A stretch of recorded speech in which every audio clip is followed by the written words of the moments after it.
بسم اللہ الرحمن الرحیم۔ السلام علیکم۔ آج ہم جو پڑھنے جا رہے ہیں وہ کلاس سیکنڈ ایئر ہے اور اس کا چیپٹر نمبر 1 ہے اور لیکچر نمبر ہمارے پاس ہے 6 مطالعہ پاکستان، جس میں ہم ٹاپک پڑھنے جا رہے ہیں تحریک خلافت۔ تو ہم یوں کہہ سکتے ہیں کہ تحریک خلافت جنگ عظیم اول 1914 میں شروع ہوئی، جس میں برطانیہ، فرانس، امریکہ اور روس اتحادی ممالک تھے، جبکہ دوسری جانب جرمنی، آسٹریا اور ترکی کا اشتراک تھا۔ تو یہ دونوں پارٹیوں کا آپس میں 1914 میں ٹکراؤ ہوا اور ترکی نے جو ہے جرمنی اور آسٹریا کا ساتھ دیا، جس سے ان کا اتحادی بنا اور اپوزیشن میں یہ 4 ممالک تھے۔ تو اس لیے برصغیر کے مسلمان چونکہ ترکی جو ہے اس کے خلیفہ کو حجاز مقدس یعنی کہ ترکوں کے پاس مقدس سرزمین مکہ اور مدینہ تھی، جس سے مسلمان عقیدت رکھتے تھے، اس لیے خلیفہ کی تحفظ کے لیے ہماری بھی جو ہے ہمدردیاں تھیں، تو اس وجہ سے ہم نے بھی ترکی کا ساتھ دیا۔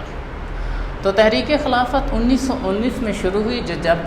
جنگ آزادی جنگ عظیم اول اپنے اختتام پر تھی، تو مسلمانوں نے جب محسوس کیا کہ ترکی کو اس میں شکست ہو رہی ہے، تو ایسی صورت میں اتحادی ممالک ترکی کے ٹکڑے کر دیں گے، تو اس لیے ترکی کے تحفظ کے لیے 1919 میں برصغیر سے مولانا محمد علی جوہر کی قیادت میں ایک بہت بھاری تعداد میں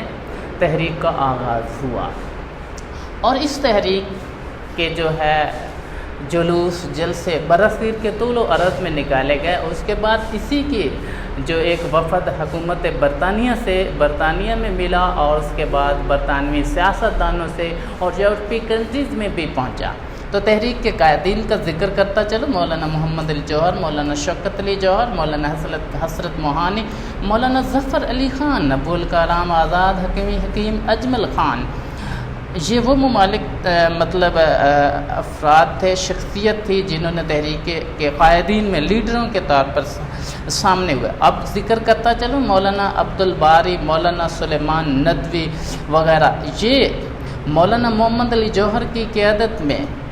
حکومت برطانوی وزیر اعظم سے ملے، اور برطانوی سیاستدانوں سے بھی ان کی ملاقاتیں تھیں، اور یہ انہوں نے اپنا موقف رکھا کہ برصغیر کے جو مسلمان ہیں وہ ترکی کے خلیفہ کو حجاز مقدس کی خدمت کی وجہ سے بہت عزیز یا محترم رکھتے ہیں، اس لیے ترکی کے ٹکڑے نہ کیے جائیں اور ترکی کو بحیثیت مملکت رکھا جائے۔ اس لیے ان کے سامنے کچھ تحریک کے مقاصد تھے جو ہم نے حاصل کرنے تھے۔ ترکی بحیثیت ایک مملکت قائم رہے، شکست کی صورت میں اس کی جغرافیائی سرحدیں جو کی تو رہیں، اس کے ٹکڑے نہ کیے جائیں، خلیفہ موجود رہے اور ترکی میں خلافت کا ادارہ اپنی حیثیت برقرار رکھے، حجاز مقدس کی حرمت پر کوئی آنچ نہ آئے، غیر مسلم افواج ان دونوں شہروں میں داخل نہ ہوں۔ یہ تو کچھ ہمارے مقاصد تھے جن کے حصول کے لیے۔ اب یہاں بات کرتا ہوں تحریک کی سرگرمیاں کیا تھیں۔ برصغیر کے جو مسلمان تھے انہوں نے کچھ چندہ اکٹھا کیا، جس کی صورت میں روپے، پیسہ نقدی کی صورت میں مسلمانوں نے جو ہیں نرسز اور ڈاکٹرز جو ہیں ان کا طبی عملہ جو ہے وہ ترکی کو پہنچایا گیا، ترکی کو پیسے پہنچائے گئے، اور کچھ رضاکارانوں کا جتھا بھی تیار کیا گیا جنہوں نے ترکی میں جا کر خون کی عطیہ دیے، یعنی کہ ترکی میں تحریک خلافت کا جو سرگرمیاں تھیں، ترکی کی سرزمین پر ترکی کے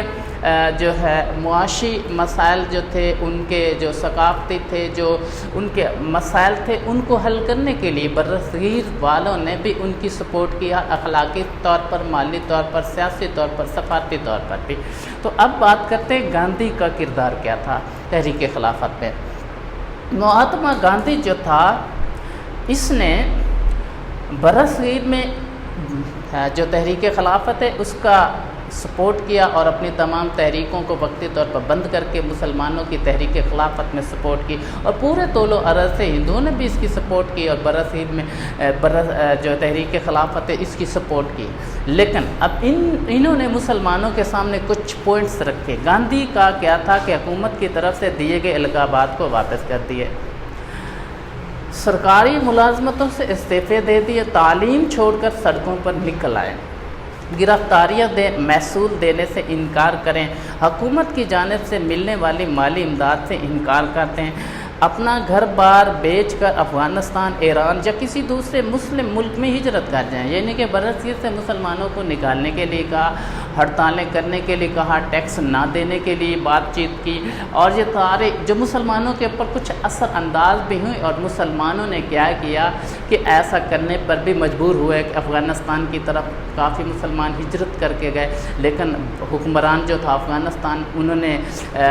مسلمانوں کے انٹر ہونے کے لیے مطلب پابندی لگا دی، جس سے مسلمان واپس آئے، جو جائیدادیں جاگیریں ہندوؤں کو بیچ چکے تھے وہ واپس آئے تو خرچہ ہو گیا، اور ایسی صورت میں نہ تو ان کے پاس کوئی روپے پیسہ بچا اور نہ جائیداد بچی۔ تو یہ گاندھی کے جو پوائنٹس تھے جس سے مسلمانوں کو شدید مایوسی ہو، اور بالآخر گاندھی نے بھی اپنی تمام تحریکیں اور اپنی جو تمام سپورٹ تھی وہ مسلمانوں سے پیچھے ہٹ گئے اچانک، جس سے تحریک خلافت کے اوپر ایک بار پھر بہت بڑا اثر پڑا، اور وہ جس سے اپنے پایہ تکمیل تک پہنچے، یعنی کہ لیکن ہم لبے لباب نتیجہ نکالتے ہیں کہ تحریک خلافت کا